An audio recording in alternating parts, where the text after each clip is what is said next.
If you're looking to buy a stacked NBA 2K account with max badges and more, visit sportstmb.com. He has been in the community for years and has hundreds of reviews. Click the first link in the description to get your account today.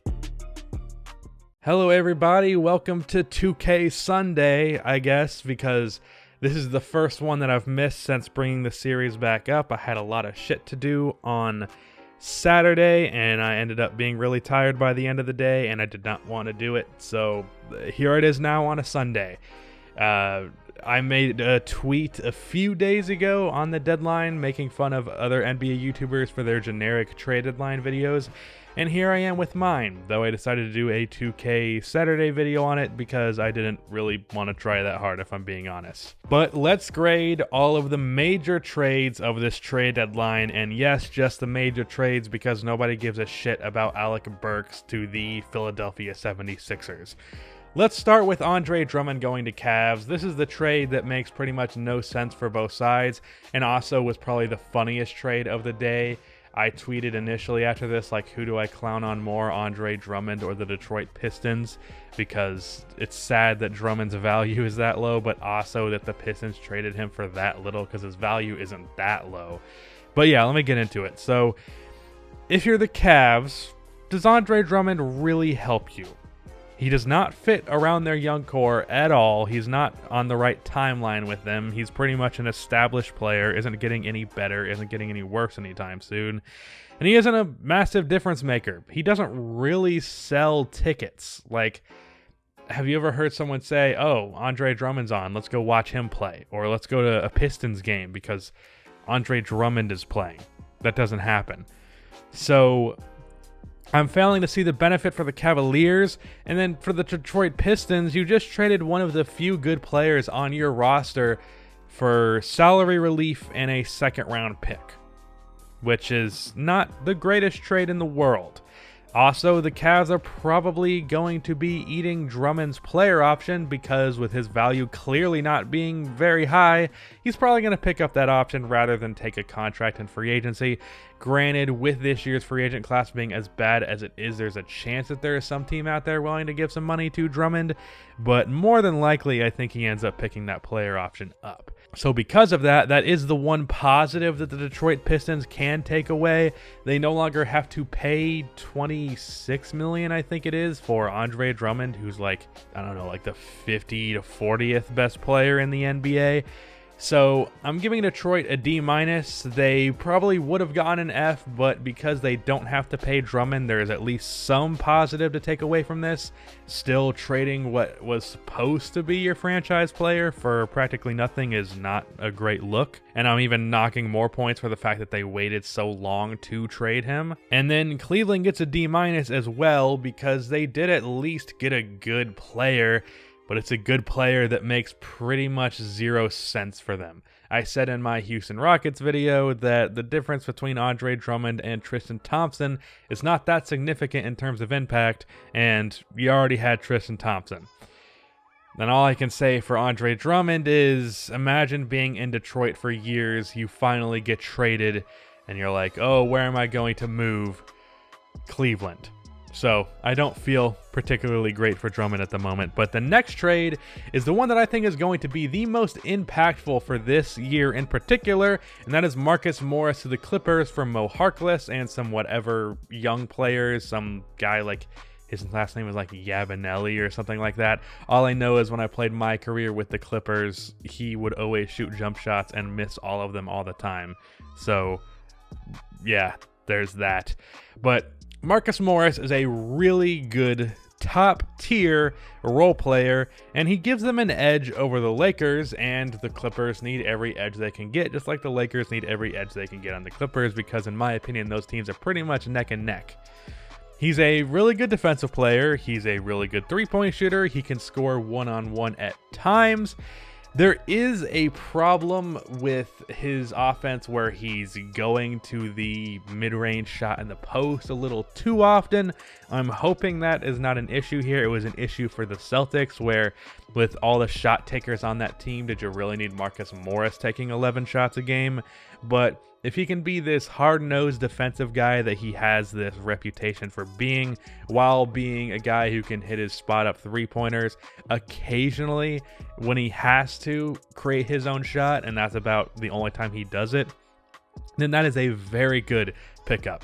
And I saw someone say that Mo Harkless's defense would make him actually a better player than Marcus. I could not disagree more, because as good of a defender as Mo Harkless is, having a guy who's almost a zero on offense is pretty much a negative, no matter how good that defense is. If you can get a guy in Morris who is 85% the defender that Harkless is, while being a much better offensive player, I'd consider that a big W. And because of that, this is another guy that the defense has to be concerned about going against the Clippers. It adds to their depth, and it gives them more versatility, because he can play really 2-3-4, 2-4, and even sometimes 5 in certain situations. So this is an A+, an absolute home run for the Clippers.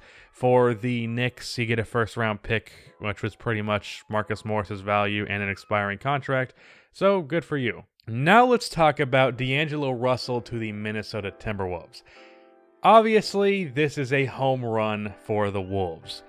Gives Karl-Anthony Towns some help and settles his frustrations, which has been a big problem for this team and has made their future look very shaky. And this gives them the foundation of an offense that I think can make a playoff run by next year. Normally, I am against trading a first-round pick of the magnitude of the pick that they did trade for someone like D'Angelo Russell, who is a fringe all-star level talent, but with how just awful the Timberwolves are at drafting, I'm fine with it. So I give the Wolves an A, because like, if you're the Wolves and Karl-Anthony Towns, maybe I'm missing someone, but like in the last decade, other than Karl-Anthony Towns, who have they drafted that's even an above average NBA player? So at this rate, I mean, Jarrett Culver's not looking good either. Like, just trade your pick if you're this bad at drafting for some established guys. It's not an ideal situation to be in, but it's better than just missing in the draft every single year. Now for the Warriors, I really don't know why you trade for Andrew Wiggins. I've heard the case be made that, oh, well, Wiggins does not have to be a star here. He can be a third option. But when he was a third option in Minnesota, when they had Jimmy Butler, they were god-awful. And he, or more in particular, Wiggins was god-awful. And he can't space the floor, cannot create for others. He's not a good defensive player. A third option that can only score, not space the floor, is a bad defensive player, cannot create for others, contributes nothing except for like 44% shooting from the field, giving you 16 points per game. That is not a good third option. That is a good six-man, I guess. But it's not a good third option, and you're not trading for a guy making 30+ million to be your six-man. So if Wiggins is supposed to be this Kevin Durant light, you're not going to get it. And even if he was, Kevin Durant had other capabilities outside of just scoring. Andrew Wiggins can only score at a arguably not even helping your team way. Granted, he's made improvements this year, but still. I don't understand this trade at all for the Warriors from the perspective of getting Andrew Wiggins, unless they have some sort of situation where they get him off the roster down the line. Maybe they're going to use their draft assets and Wiggins' contract to trade for someone big. But if that's not happening, I don't understand this, though I will say the first is a very valuable asset, so that saves them a bit. I give the Minnesota Timberwolves an A on their trade. I give the Warriors a C+. Being stuck with Andrew Wiggins' money takes you down for me.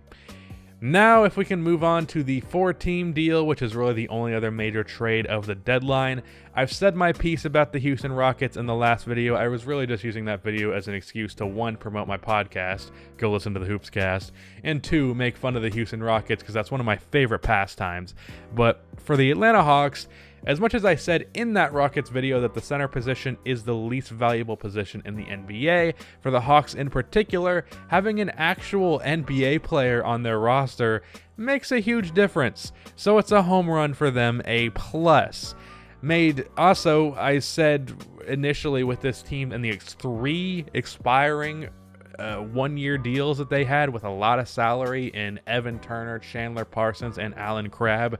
I was like, if you don't make at least 2 of those contracts into a solid NBA player, your front office is making mistakes. And they managed to do that by turning it into Capella and Jeff Teague. So really good work by their front office to at least put something semi-competent around Trae Young, and I think add another 20-point level scorer like Bradley Beal.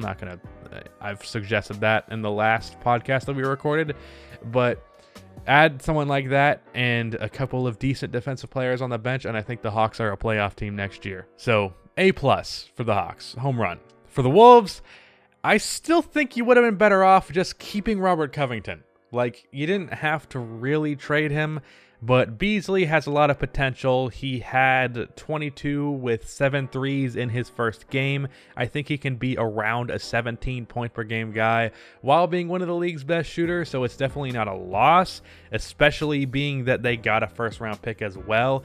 I would just prefer the all-NBA level defender Robert Covington averaging 11 points over Beasley, who will average 17 but isn't a particularly good defensive player and does not help them versatility-wise.